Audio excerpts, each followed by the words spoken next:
Welcome to Channel 17, the Town of Colonie Government Channel.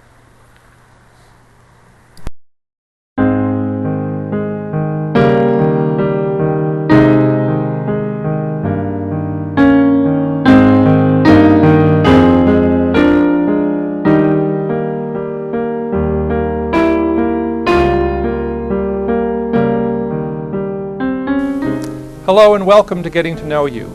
I'm your host, Robert Jaquay. On today's program, we're going to be talking to Christine Cary, a Senior Resource Case Manager from the Senior Resources Department of the Town of Colonie. We're going to be finding out about the department, how it functions, and talk specifically about a new program offering called Transition. So come join me and meet my guest. Chris, welcome. I'm glad you could join us today. Thank you for inviting me, Bob. Before we start talking about specific things, I want to talk about Senior Resources Department in the Town of Colonie and find out just exactly what that is. Okay. Well, the Town of Colonie Senior Resources Department is a town department. It was formed in 1979. We were originally located at the old Goodrich School on Fiddler's Lane. We were there until 2000, when we moved to our new home in the Dowdy Senior Center at the Beltram Living Center at 6 Winter Circle. We've been there now for about 5 years, and it's a very nice location, and it seems to be fairly centrally located for seniors to access services through us. The Town Senior Resources Department has evolved over the years. When the department originally begun back in the late 70s, it was a much smaller office, but as the town's senior population has grown and the needs of seniors has changed, the town has evolved in our mission and our purpose and the way we deliver senior services to not only seniors in the town but to their caregivers.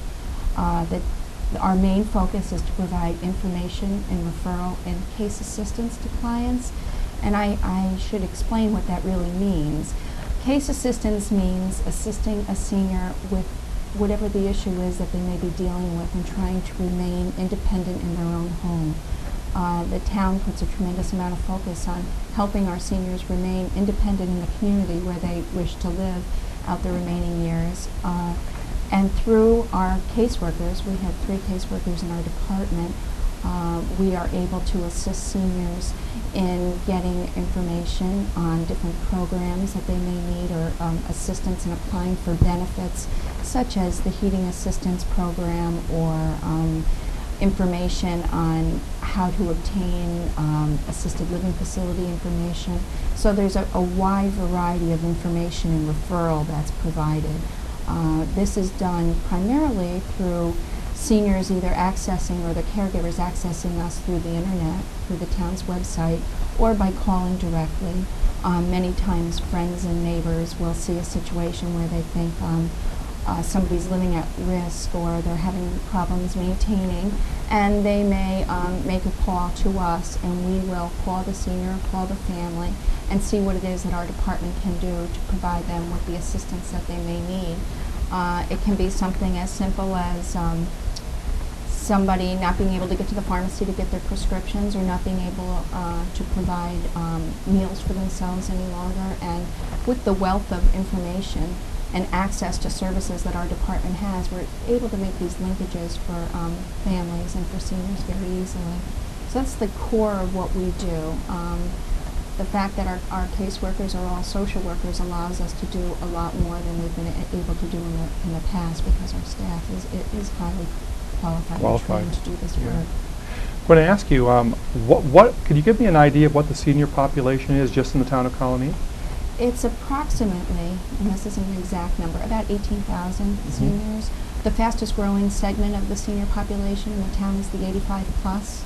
And of course, they're a population that needs more services. Many times the younger seniors that we see are caring for parents that are still living in the town, or they're doing long distance caregiving for a parent who could be in their 90s or over 100. I have quite a few clients now that are either at 100 or getting close to 100. Wow. So, and they're a terrific population to serve, but their needs are greater and they're a little bit more demanding of services because they need more services. But, you know, we salute every senior that can stay living independently, and we'll do whatever we can to keep them in their own homes where they want to be. I like your term, younger seniors. What do you use as your definition for a senior? There's so many different numbers out there, but in the town of Colonie, it's 60 and older. Okay. As we see disabled folks who are not too far off 60, and we know they're going to be entering into our service system before long, we will reach out and help them, because there really isn't always easy for younger disabled folks, who are approaching the 60-year-old mark, to be able to access services. So we try to help those folks when we can. Another important aspect of that is to provide the support to the caregivers. They're not necessarily over 60, but by providing them the information and assistance, they can assist their folks, which is what most caregivers want to do, or family members want to be able to help their loved ones. Would you say that you'd get more connection from a caregiver, a child who's looking for care for their parents? Would that be your main contact? I mean, or is it a balance between seniors themselves, or? It's a balance. It's a lot of seniors that are looking out for each other. Mm-hmm. We get referrals many times from other town departments, the water department or the highway department or the police department or EMS. We'll see seniors out there that are at risk, and they'll give us a call or send over an information sheet, and we're able to help them out. Many times when we do get calls from caregivers, it's oftentimes a crisis situation. So we do respond to those caregivers and try to assist them the best that we can. But what we're really trying to do is educate family members on what's out there, to do some preventative planning so that a crisis doesn't occur, and it's midnight on Friday night and mom's in the emergency room, and there's her going home is unsafe. So now we're talking about adult home placement or assisted living or nursing homes. So we try to work with families to get them the information so that they're not responding to a crisis, and they're able to do planning. That's probably the biggest challenge that we face as providers of aging services. Now, in terms of referral, I mean, you say you're getting things from the water department and other places. There must be a sensitivity to privacy, and it could be a difficult situation to, get a word from somebody else and try to infuse yourself into somebody's home and life. Right. Well, we won't go out and see somebody or contact them unless the individual has given permission for to make the referral to us. So if EMS is out at a person's home and they're in a situation where they know the person needs some case assistance, they will ask the client or the family member, is it okay if we contact Senior Resources? And that's the only way we can go out, because we do have to protect people's right to privacy and confidentiality. I was looking at the web page, which is very nice and gives a whole list of the services, and I just wanted to go through some of them with you, and also we'll give the web page address, which is www.colonie.org/seniors. Seniors, right, and that'll take you right to the Senior Resources page. That's right. You mentioned programs and services, and there's a whole list of things you talk about. Discounts. There's a lot of discounts out there. It's almost too many to go through, and many times seniors will say to me, well, gee, I didn't know these things existed. We do try to make the information available.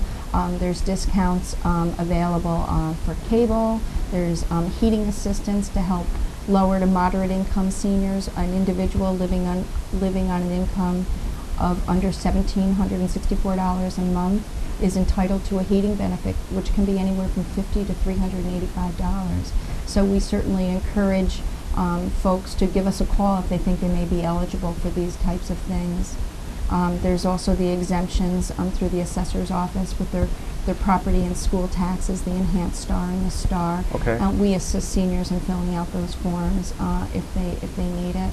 One of the biggest challenges that we've rolled out over the last year is the implementation of the Medicare Part D prescription drug program, and it just was, we did a terrific program last year here at the library, educating folks on the Medicare D program. We continually educate seniors on this program. If a senior comes in with a list of their prescription drugs, we'll sit right down on the computer and look at the different plans and find a plan that's appropriate for them. We also look to see if EPIC is something that they're eligible for, and that's the New York State Prescription Drug Plan. Okay. And that works very nicely to assist seniors with who are on the Medicare D plan to really meet their drug costs. There's so many programs out there. We certainly encourage seniors to look into the food stamps program. It's a much different program than it once was. It's a nutrition program. The government really wants to see seniors get on this program because good nutrition saves a lot of medical dollars. If people have access to good food, they're hopefully going to be healthier. I know there was a stigma with food stamps when they first came out, Right. and so that's not necessarily so. I mean, you have to just help people understand that this is really... Absolutely. We really do address it as a nutrition program, and one of the things that the government has done to make it easier to access is they've done away with the food coupons. And when an individual gets the benefit, they get a debit card. Oh. So they swipe it right at the cash register just like it was the bank card, and they put in their 4-digit PIN number, and it really takes away a lot of the stigma. So they're not ripping out the coupons as Exactly, yeah. and it works well because if a senior can't get to the store to get the food themselves, then their caregivers or neighbors can utilize the card Right. and do it for them. So that's an important program. The Medicare, most seniors are on Medicare A and B, and the Medicare premiums for the Part B go up every year. Right now they're at $88.50, and the 2007 figure is over $90 a month, and that's Okay. taken out of their Social Security check. We assist seniors that are income eligible to get on a program that New York State provides to pay for those Part B premiums. So that's putting over $90 in somebody's pocket that they wouldn't normally have. So we certainly encourage lower income seniors, or even seniors that they're not really sure if they're eligible or not, to give us a call, because the only way that we can really assess, what you may be eligible for and how we can help you is if we sit down and talk to you. And when we do, it's always in a confidential, personal matter, relationship, so that the senior does not have to worry that their information is being, put into, a public database, or it's being shared with people outside our office. We respect clients' confidentiality. It's in all of the programs that we assist seniors in applying for. Confidentiality is always paramount in what we do. You mentioned the word call, and we're going to ask you again at the end of the program, but is there a number? We're going to put it up on the screen so people can see it a couple times. Okay. What's the best number to call? 459-5051. Great, great. There is also assistance for income tax and assistance and legal assistance. Mhm. Talk a little bit about Those that. are very important programs that we provide. The legal assistance is done through a grant through Albany County Department for Aging. We have an attorney at our office one Monday a month, and she allows us 4 appointments. You have to call to schedule the appointments. She is from Legal Aid Society of Northeastern New York, and she can provide seniors with legal assistance that they may need. She cannot do wills and intricate okay. legal matters that people may have, but she can handle a lot of the basic information that people need, and lots of times that's all someone needs, is to be pointed in the right direction. She will make referrals on to attorneys that may do some pro bono work, or where they need to go the next step to get the assistance that they need. But it's a first step, and it's a wonderful service. The appointments are filled every month well in advance. So if you want to use the service, there's no income limit. You have to be over 60. You do need to call and schedule it as soon as possible. Good to know. Now, it's not all assistance and business. There's some fun involved here. There's programs. So can you talk about the programs that are offered for seniors? Sure. The town of Colonie oversees 7 senior citizen clubs in the town. The clubs are very independent. They meet once a month. Their advisory board meets, and they are independent to plan their own trips and their own activities. Many of them do day trips, have different types of classes that are provided. You are required to have a primary membership in one club, but you can attend any of the activities Okay. in any of the other clubs. So if you belong to the Manans Club and the St. Francis Club is taking a good trip, then you can certainly take advantage of their trips as well. So most of the seniors who are involved in these clubs really enjoy it, because for them it's an outlet. it's a place to go and people to be with, and many of these seniors have been members of these clubs for years. So it's it's a wonderful opportunity for them. Membership definitely has its benefits. Absolutely. Now, there's a possible confusion here because you are in a building with another entity that deals with seniors, Right. and I'm not sure if it's clear to people exactly who's who and who does what. Right. Yes, we are housed in the same building with Colonie Senior Service Centers Incorporated. They actually own the Beltrone Living Center and operate the building. Between Colonie Senior Service Centers and the town department, we hope that we provide seamless services to seniors in the town and that we provide a continuum of care. The way I like to differentiate the two departments is that Colonie Senior Service Centers, their focus is on adult daycare programs, senior transportation, wellness and prevention programs, congregate meal programs, and there's various sites around the town where folks can go and have a congregate meal. They do a lot of the wellness, a lot of the activities that are, dinners and social activities for seniors. And the town department is primarily a casework department, I would call it, where we're really there to provide for sometimes the frailer in the town, the not so well elderly that need supportive services to be able to maintain independently. So I think there's a nice continuum between the two departments. And I will say, like a plug, that I was in a meeting with some of the folks from Colonie Senior Service Centers, and they're really in need of volunteers to help with the transportation program and their meal programs and some of the different events that they have going on. So if there's viewers that are looking to fill a few hours a day or are looking to be involved, there's always a need with working with seniors for volunteers. So I just want to make that little plug if I can. Good, absolutely. Now, the town has a town nurse. Now, is a town nurse affiliated with you? Is a town nurse located in your department? She is located in our building. She's out. She's in the field most of the days. She visits seniors in their home.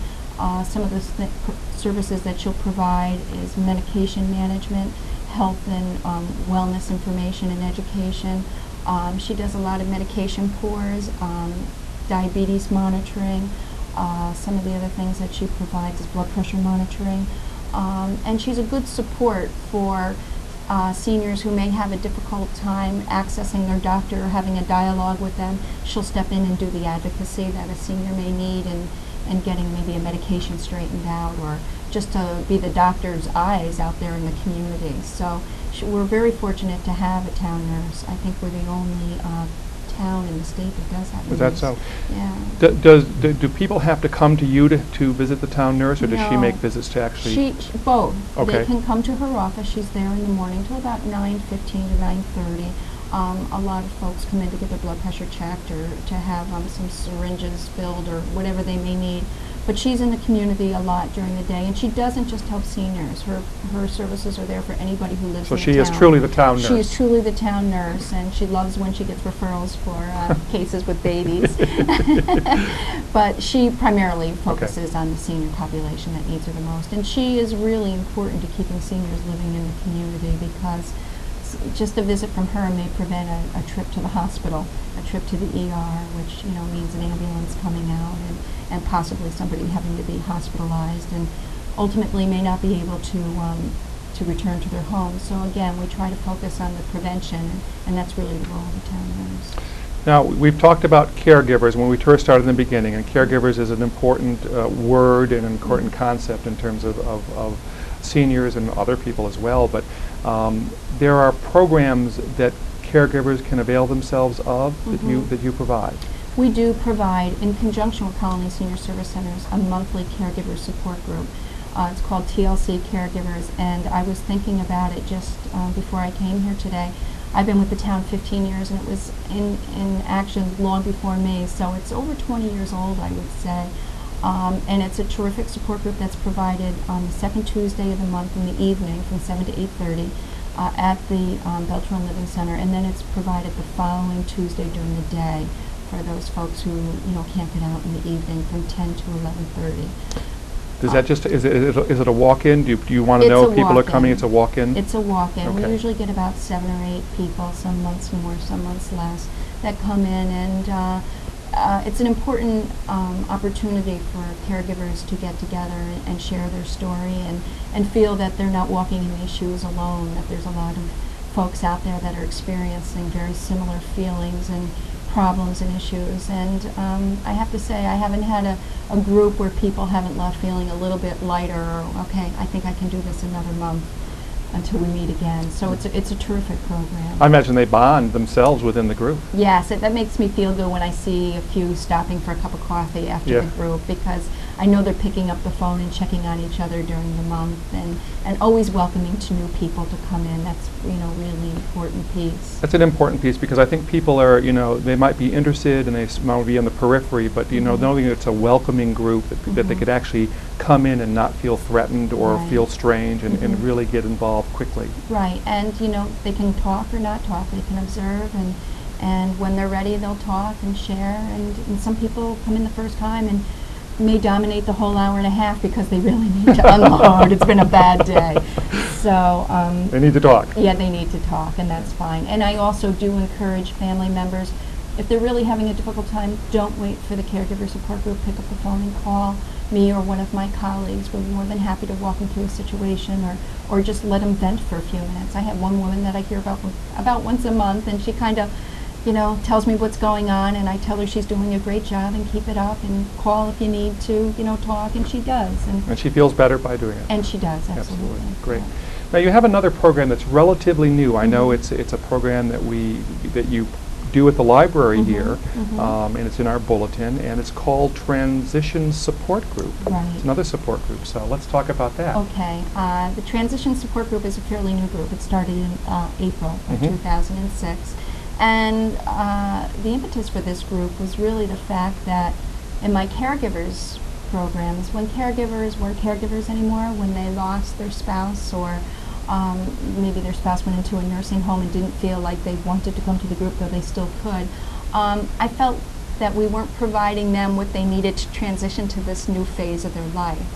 And not only are they dealing with grief and the loss or the death of a loved one, so many of the folks are now dealing with issues they've never dealt with before, whether it be bringing the car in for repairs or dealing with finances or making a life for themselves when their spouse was their whole world and their whole social outlet. So I felt that when folks didn't feel that they're appropriate for the caregiver support group, that we weren't really providing them an alternative to get them through that really difficult time.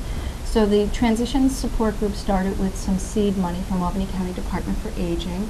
So we were able to bring in a facilitator who, Sue Grodin is her name, and she specializes in grief issues and does quite a bit of grief work in the Capital District.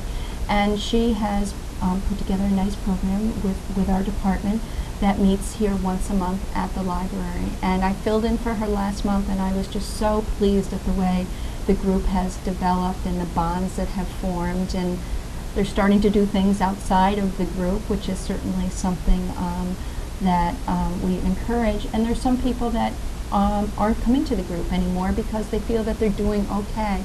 6 months into it, it maybe helped them through that transition time.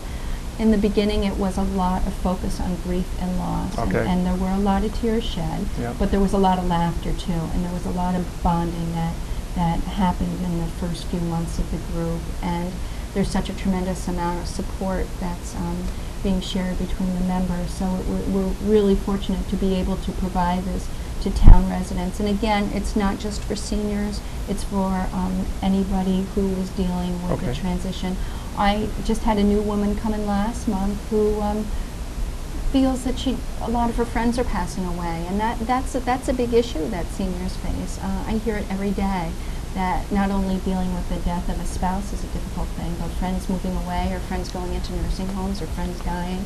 It's a real sense Suddenly of realize loss. that they're the one that's left. Absolutely, and Right. that's got to be a scary It feeling. sure is. It So sure is. the group has worked out well. We've asked for funding for a second year to expand and enhance the group. So we're hopeful. I'm pretty optimistic that we'll get that funding. So we hope to be able to possibly even do a second group, maybe one in the evening if the days aren't working so well for some folks to be able to attend. To get out, right. Great.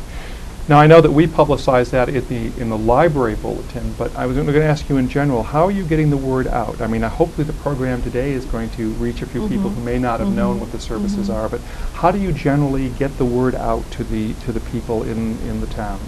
Well, we typically identify them through the casework that we do in our department.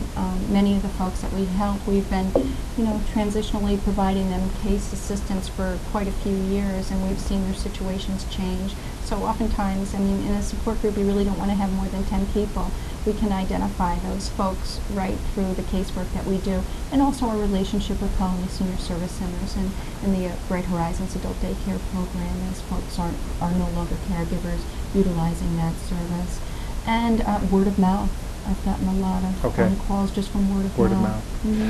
I believe also in the Town Times, which comes out, is it quarterly? Yes. There's also usually a senior page on that. Yes. We try to use the Town Times to keep town residents abreast of new programs that are coming on board, or new benefit assistance type activities that are available for seniors to take advantage of. So it has ran in the Town Times quite a few times. So we're hoping to expand the group next year, possibly start a second group, and based on what the group feels their needs are, we may change the focus of the group if need be. So we're pretty flexible. How terrific.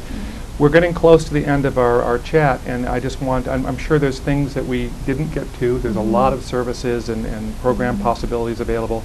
Is there anything else you'd like to highlight before we end today? Okay. Well, I think the most important thing that I'd like to for people to know that are watching this today is that many people feel overwhelmed. They don't know where to begin to find the services that they need for themselves or for their parents. And we've always referred to ourselves in the town as the place to start for senior services. So certainly give us a call. It doesn't matter how little it is. We have information sheets on just about anything anybody could need, from hairdressers that come to your home to comprehensive nursing home lists. And no matter how big or how little the issue is, we're there to help. We're a very unique department that we can really give that hands-on assistance that people need, and our staff is completely dedicated and love working with the senior population and their families. So, when in doubt, give us a call. We're there to give a hand. And the senior population is growing, isn't it? It certainly is. Yes, it certainly is. Yeah. We certainly have a demographic shift, and it's very apparent here in the town of Colonie. Well, I'm very proud of the department and the town. I think it's a wonderful service to the residents, and I want to get that number one more time. Okay. It's 459-5051. Okay. Chris, thank you so much for joining you're us today, welcome. It's my and pleasure. let's have an opportunity to chat again. Okay. Okay. All right. Look forward to it. Thanks. You're welcome. And thanks for joining me on Getting to Know You. I hope you like today's program and will join us next week. Take care.